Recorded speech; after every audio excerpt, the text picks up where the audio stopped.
Et parfois, on ne peut pas se permettre de laisser quelqu'un nous décourager. On doit leur dire « je ne veux pas en entendre parler ». Restez avec nous dans Jouissez de votre vie.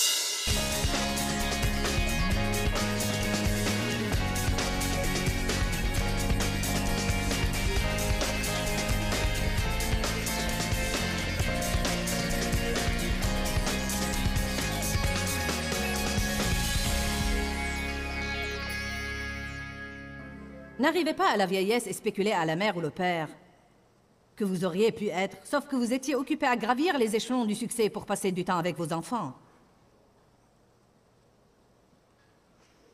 Et en conséquence, ils ne viennent jamais vous voir. Vous n'avez aucun rapport, ils ne vous appellent jamais. Et vous êtes vexé et amer à ce sujet, mais la vérité est que vous n'aviez jamais établi un bon rapport avec eux. Dieu soit loué. N'arrivez pas à la vieillesse et vous retrouvez sans un minimum pour assurer vos besoins et incapable d'aider les autres et puis passez votre vie à regretter de ne pas avoir mis un peu de côté à chaque chèque de paye et à ne pas avoir choisi le plan de Dieu pour les finances qui consiste à donner une partie, mettre une partie de côté et à dépenser une partie et non pas dépenser le tout, ne rien donner et ne rien économiser. Donner une partie, mettre une partie de côté et dépenser une partie. Si tout le monde faisait cela, nos besoins seraient assurés. Bon, allez maintenant au deuxième livre des rois, chapitre 2.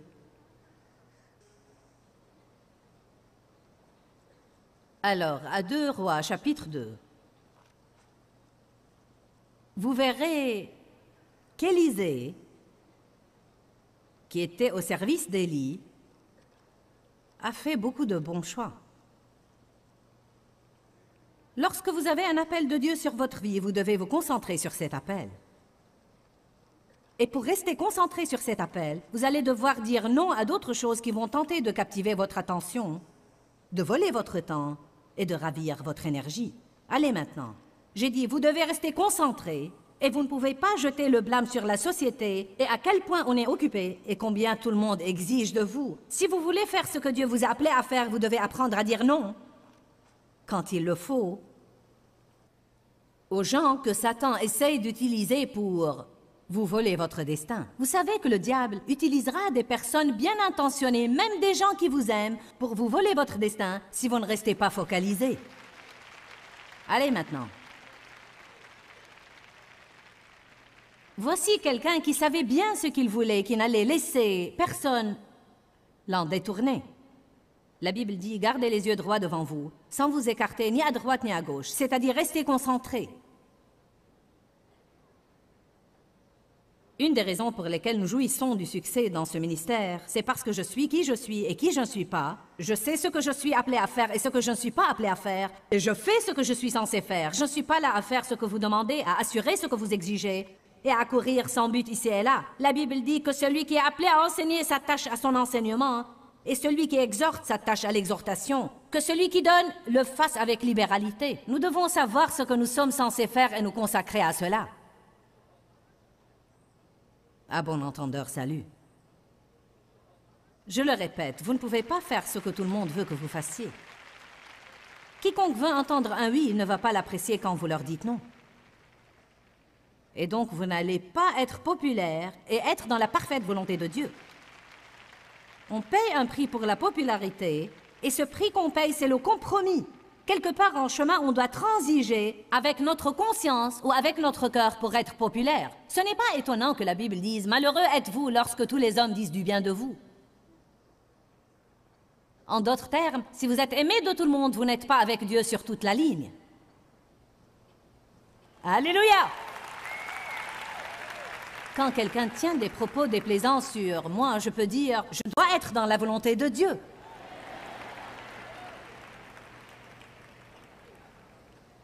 Quand je prêche dans une ville et quelqu'un écrit un article méchant sur moi dans le journal, je peux juste dire « Dieu soit loué !» Je suis sur la bonne voie. Qui comprend ce que je dis ici ce soir? Je peux vous garantir que ceux d'entre vous qui ont réussi à être ici à cette réunion, il y avait maintes choses qui ont essayé de vous empêcher de venir. Est-ce que je dis vrai? Vous savez, il y en aura encore qui essaieront de vous empêcher de revenir demain et demain soir et samedi matin. Vous pouvez bien y compter. Si vous allez venir, vous devez rester concentré. Combien d'autres étaient supposés être ici ce soir?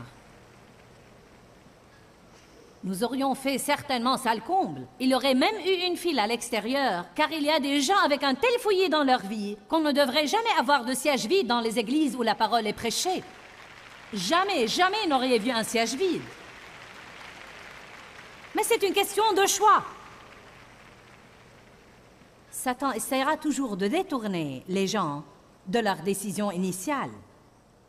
Je le répète, il emploiera des personnes bien intentionnées et même qui vous aiment beaucoup pour vous déconcentrer. Ça ne sert à rien de vous fâcher contre eux parce que c'est vous qui devez être ferme et dire oui ou non. Ne soyons pas comme Adam. C'est la femme que tu as mise auprès de moi, c'est elle qui m'a incité à le faire.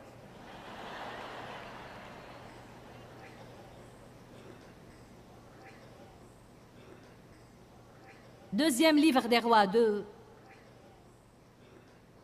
1. Lorsque l'Éternel fit monter Élie au ciel dans un tourbillon, les prophètes Élie et Élisée quittaient Gilgal.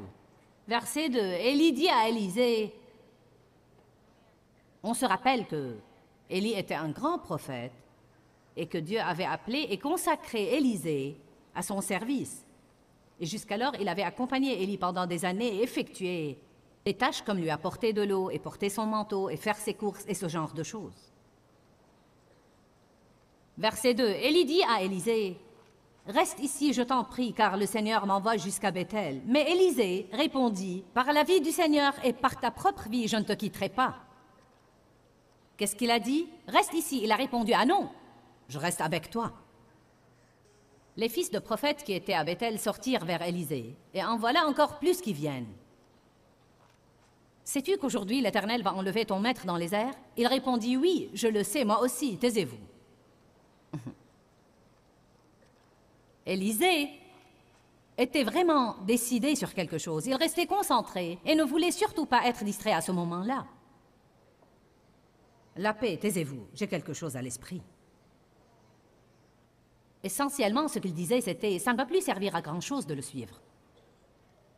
Tu l'as accompagné pendant des années, ça ne va plus servir à grand-chose de le suivre, car on a tous reçu une parole de Dieu. Il va enlever ton maître. Autant aller trouver un autre ministère, l'ami, car c'est terminé. N'est-ce pas vraiment ce qu'il disait? Et il a répondu, la paix.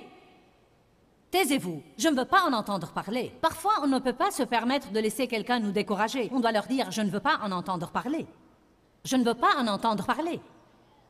Vous essayez parfois de ne pas vous faire du souci et des amis bien intentionnés ne cessent de vous déprimer. Qu'est-ce que tu vas faire? Dites simplement, je ne veux pas en parler. Sans vouloir vous blesser, je n'ai pas envie de parler de mon problème. Mais ce n'est pas facile de le faire, car chaque fois que quelqu'un fait mention de votre problème, on s'y engage à nouveau et on répète la scène. Ah, quelqu'un veut m'écouter parler de mes ennuis. Dieu soit loué.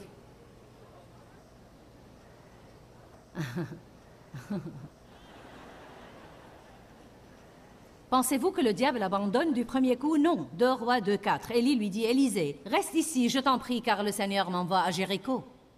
Il répondit, par la vie du Seigneur et par ta propre vie, je ne te quitterai pas. Et ils arrivèrent à Jéricho. Verset 5. Les fils de prophètes, et je ne m'y suis pas perdu. On passe par le même scénario ici plusieurs fois. C'est l'une des choses qu'on doit comprendre, c'est que le diable n'abandonne pas facilement. Il continue à bombarder la même chose, la même chose, la même chose, la même chose, encore et encore. Verset 5. Les fils des prophètes qui étaient à Jéricho s'approchèrent d'Élisée et lui dirent, « Sais-tu qu'aujourd'hui le Seigneur va enlever ton maître dans les airs au-dessus de ta tête ?» Il répondit, « Je le sais, moi aussi, taisez-vous. » Élie lui dit, « Reste ici, je t'en prie, car le Seigneur m'envoie au Jourdain. » Il répondit, « Par la vie du Seigneur et par ta propre vie, je ne te quitterai pas. » Bon, j'ai écrit ici plusieurs fois à la fin de ce verset, c'est un bon choix, un bon choix, un bon choix, un bon choix. Ça ne sert à rien de constater qu'il a reçu une double part de l'esprit d'Élie et a fait de plus grands miracles encore qu'Élie a fait si on ne reconnaît pas le bon choix, le bon choix, le bon choix, le bon choix. Souvent, tout ce qu'on voit, c'est ce que quelqu'un finit par décrocher et on ne porte aucune attention au bon choix qu'il a fait pour y arriver. Et alors, on souhaite être comme eux, mais on ne veut pas faire ce qu'ils ont fait pour arriver là où ils sont arrivés. Ouh, allez! Quelqu'un ici doit recevoir une flamme en lui pour commencer à faire de meilleurs choix dans la vie. Parce que demain, vous récolterez le fruit des choix d'aujourd'hui. La semaine prochaine, quand le diable vous attaquera et vous tentera, vous aurez entendu ce message parce que vous avez fait un bon choix et vous pourrez lui résister. Et tous les autres pour qui Satan a utilisé quelqu'un de bien intentionné pour les en détourner, ils ne sont pas restés concentrés et ils vont faire une autre mauvaise décision et se demander pourquoi leur vie n'est pas bénie.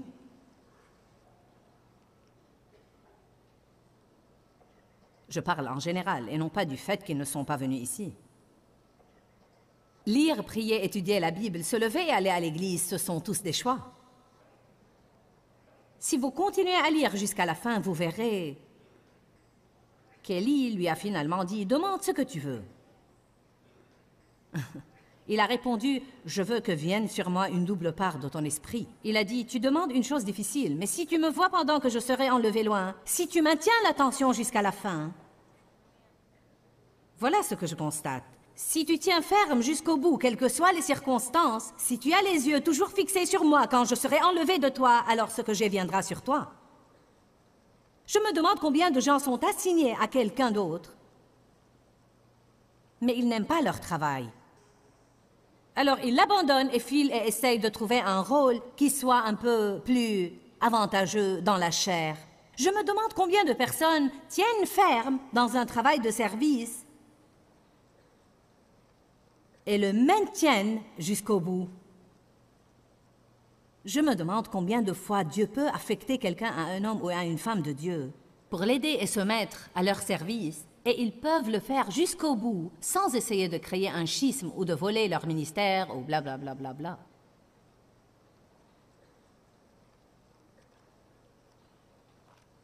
Des choix. Géasi a changé son destin par un mauvais choix. Et son choix se rapportait à l'argent. Je me demande combien de mauvais choix les gens font concernant l'argent.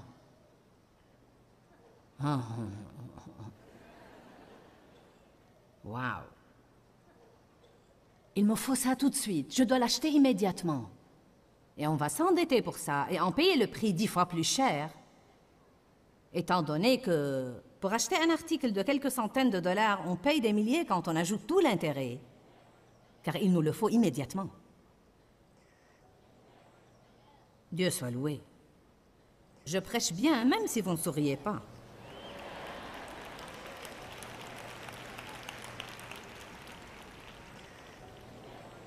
Première épître de Timothée 6,10 dit « L'amour de l'argent est la racine de tous les maux. » Allons à Marc chapitre 10 pour un instant.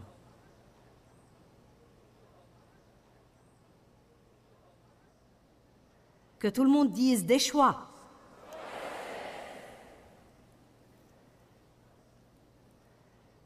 Marc chapitre 10 verset 17. Comme Jésus se mettait en route, un homme vint en courant et se jeta à genoux devant lui. Il lui demanda « Bon maître, que dois-je faire pour hériter la vie éternelle ?» c'est-à-dire pour participer au salut éternel dans le royaume du Messie. Jésus lui dit, « Pourquoi m'appelles-tu bon? Nul n'est bon que Dieu seul. Tu connais les commandements. Tu ne commettras pas de meurtre, tu ne commettras pas d'adultère, tu ne voleras pas, tu ne porteras pas de faux témoignages. Tu ne feras de tort à personne. Honore ton père et ta mère. » L'homme lui dit, « Maître, tout cela, j'ai pris grand soin de l'observer et de ne pas l'enfreindre dès ma jeunesse. » Verset 21. Jésus le regarda et se prit à l'aimer. C'est une partie très importante, parce que Jésus se prépare à dire à ce jeune homme ce qu'il doit faire et qui va être très dur pour lui de faire. Jésus ne nous donne pas de choses difficiles à faire pour nous blesser, mais il nous donne des choses difficiles parce qu'il nous aime vraiment. Et il sait des choses que nous ne savons pas. Alors, même quand Dieu nous demande de faire quelque chose qui nous semble illogique, c'est toujours parce qu'il sait quelque chose que nous ne savons pas. Donc, Jésus a regardé le jeune homme. Il l'a regardé. Qu'est-ce que ça peut bien vouloir dire? Il a vu à travers lui. Il a discerné son attitude de cœur et sa motivation. Jésus le regarda et il se prit à l'aimer. Il lui dit, « Une seule chose te manque. Va, ce que tu as, vends-le, donne-le aux pauvres. » Là, dès qu'on lit cette parole, les gens sont remplis d'effroi. Je me rappelle avoir pensé, « Oh, et tu auras un trésor dans le ciel. » Tu veux dire que, pour être vraiment dans la volonté de Dieu, je ne peux rien posséder? Eh bien, ça ne peut pas être vrai, parce que dans un autre endroit, la Bible dit « Cher ami, je souhaite que tu prospères à tous égards et sois en bonne santé comme prospère l'état de ton âme. » La Bible dit « Dieu prend plaisir à la prospérité de ses enfants. » Il veut que nous débordions d'abondance. Il est le Dieu du plus qu'il n'en faut, et donc, vous ne pouvez pas sortir comme ça une écriture de la Bible sans l'examiner à la lumière des autres. Pourquoi lui a-t-il dit de donner ce qu'il avait? Parce que Jésus a su qu'il avait un problème avec l'argent. Et il l'a aimé, et il a voulu le purifier, et principalement, il lui donnait l'occasion de semer une graine. Si le jeune homme avait fait ce que Jésus lui avait dit de faire, il aurait fini par en avoir 100 fois plus que ce qu'il avait donné. Il n'allait pas être pauvre, ni être dépossédé. Il allait avoir bien plus que ce qu'il avait donné. Mais parfois, notre argent et nos possessions exercent une prise sur nous sans qu'on s'en rende compte. Et parfois aussi, Dieu nous sonde et nous n'avons même pas à savoir pourquoi. Parfois, il nous éprouve tout simplement. Je le sais parce que je suis passée par là. Un soir, alors que j'assistais à une conférence, Dieu m'a demandé de donner une somme d'argent que j'avais économisée pendant longtemps. Et c'était de l'argent réservé pour des achats. Qui comprend l'argent réservé pour des achats? Qui comprend que j'avais économisé cette somme pendant longtemps? Que tout le monde dise longtemps. Dites de l'argent pour des achats. Dieu m'a demandé de donner le tout. Et en plus, j'avais un tas de bons d'achat qu'on m'avait offerts pour mon anniversaire et pour Noël au cours des années précédentes. J'avais des bons pour des restaurants et pour différents magasins à Saint-Louis. J'avais des coupons. J'avais économisé cette petite somme d'argent et Dieu a dit « Donne le tout. Tous les bons et coupons et tout l'argent. Je te veux sans le sou. »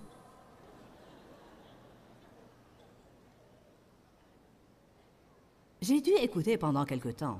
Mais en ce temps-là, j'avais progressé et j'étais déjà passé par là. Alors c'était loin d'être aussi dur que la première fois. Je savais à qui j'étais supposé donner cet argent et je ne pouvais pas le leur donner jusqu'à ce que je sois rentré.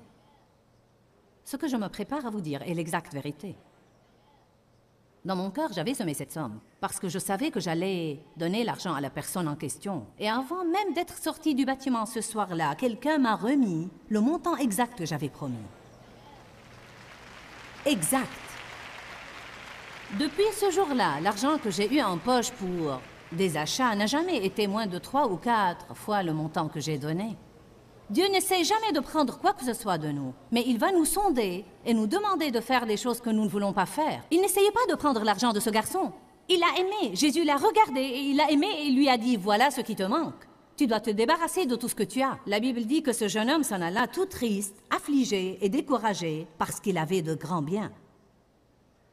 Je me demande combien de personnes sont déprimées parce qu'elles adorent leur possession. Je me demande combien de personnes ont une sorte de lèpre spirituelle parce qu'elles ne font pas ce que Dieu leur dit à propos de leurs biens matériels. On doit comprendre que les choses ont de l'emprise sur nous. Si vous lisez le verset suivant ici, pas le suivant, allons plutôt au verset 23. Marc 10, 23. Regardant autour de lui, Jésus dit à ses disciples qu'il sera difficile à ceux qui ont des richesses et qui continuent à s'y attacher d'entrer dans le royaume de Dieu. Ainsi, il n'y a aucun problème dans le fait d'avoir des richesses, mais dans l'attachement aux richesses et leur emprise sur nous. Dieu ne veut pas qu'on soit des réservoirs, il veut qu'on soit des intermédiaires. Amen. En réalité, j'irais aussi loin à dire... Certains pourraient ne pas apprécier ce que je m'apprête à dire, mais j'irai aussi loin à dire, je me demande combien de personnes ne vont pas emporter de cette réunion ce soir ce que Dieu voudrait leur donner. En fait, peut-être que leur perception sera émoussée ou la révélation de ce que Dieu voudrait leur donner ne sera pas aussi tranchante car ils n'ont pas obéi à Dieu pendant la collecte. Ne vous tortillez pas dans vos sièges. J'essaie de faire une remarque. Et qui d'entre vous pense que c'est une remarque qui doit être faite?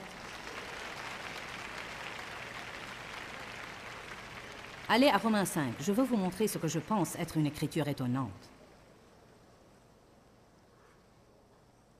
Regardez ceci. Quel est le pouvoir d'un choix?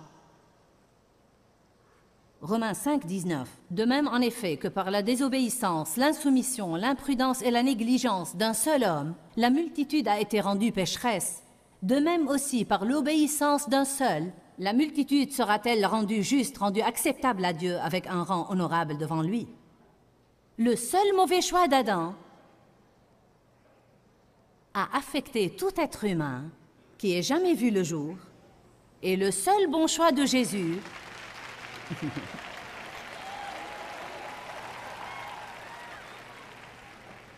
Mais que peut-on dire de votre choix et de mon choix?